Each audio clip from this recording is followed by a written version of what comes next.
ഞാനോ പറയണ നീ വെറുതെ കളിക്കുന്നത്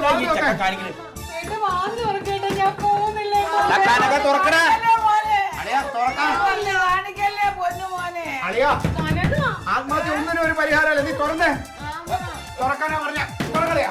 ജമന്തി പോയിട്ടില്ല, എവിടെ ഉണ്ട് പ്രശ്നങ്ങൾ നമുക്ക് പറഞ്ഞു തീർക്കാം. നീ പാന്ന് തുറക്കളിയാ. മാറിയുന്നേ, എല്ലാരും ഒന്ന് മാറിയുന്നേ. അളിയാ ഞാൻ അവസാനമായിട്ട് ഒന്നുകൂടെ ചോദിക്കണം, നീ തുറക്കുന്നുണ്ടോ ഇല്ലയോ? അളിയാ ഇവൻ പറഞ്ഞു കനക ഞാൻ തുറക്ക് കനക. എടാ തുറക്കാൻ അതെ മാറുന്നു.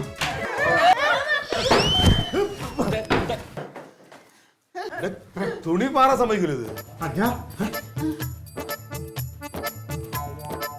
കിട്ടുന്ന നീ ആത്മഹത്യയുള്ള പരിപാടിയല്ലേ? എന്താണ് ഇങ്ങനെ എല്ലാവരും കൂക്കി വിളിച്ചിട്ട് നീ വാതിലോർക്കാൻ? നീ ആവശ്യമില്ല തീർച്ചയായിട്ടും കാണിക്കണം. എടാ എന്താ നിങ്ങളുടെ ഉദ്ദേശം? നിങ്ങൾ രണ്ടാളിങ്ങനെ വാദിച്ച് ഓരോന്ന് കാട്ടിയിട്ട് മനുഷ്യനെ ബുദ്ധിമുട്ടിക്കാനാ? അതല്ലേ അത് എന്തെല്ലാം പ്രശ്നമുണ്ടെങ്കിൽ പറഞ്ഞു തീർക്കാനുള്ള കാര്യങ്ങളല്ലേ ഉള്ളൂ. ഞാൻ ഇങ്ങനെയൊക്കെയാണ് ചെയ്യാൻ പോണം. എടേ മുണ്ട് മാറി കൊടുക്കണ്ടേ? വാതിലോട്ട് തുറന്നിട്ടാണ് മുണ്ട് മാറുന്നത്. ഒരു മുണ്ട് കൊടുക്ക എത്ര നേരടാ? ഞാൻ എന്റെ വേറെ കുഴപ്പമൊന്നുമില്ലല്ലോ.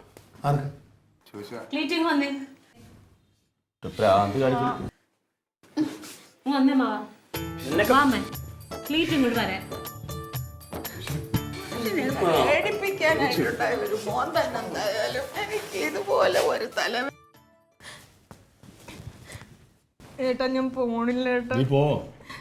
ഇല്ല ഏട്ടനില്ലാതെ ഞാൻ എങ്ങോട്ടും പോകത്തില്ല. നീ പോയാ എനിക്ക് സുഖം കിട്ടുന്നു എന്നിട്ട് ആരാ പറഞ്ഞു? ആരുടെ പറഞ്ഞു? നമുക്ക് അതിനോട് പ്രായമൊന്നും ആയില്ലല്ലോ.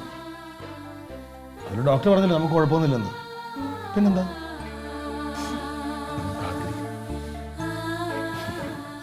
അല്ലെങ്കിൽ തന്നെ ഒരുപാട് മക്കളുള്ളവരാ അനാഥലത്തിൽ കിടക്കുന്ന മുഴുവൻ പേരും.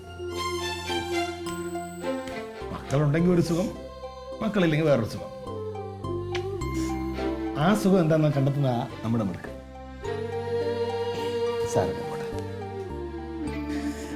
അല്ലെങ്കിൽ തന്നെ തക്കടിയില്ലേടി നമുക്ക്.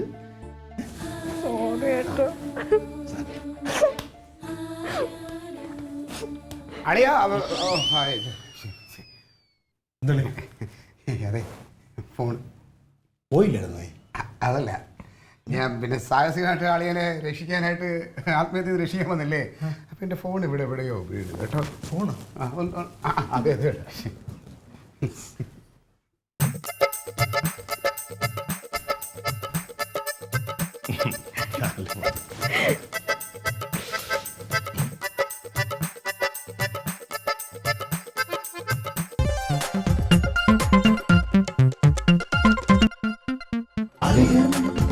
Versus Alien.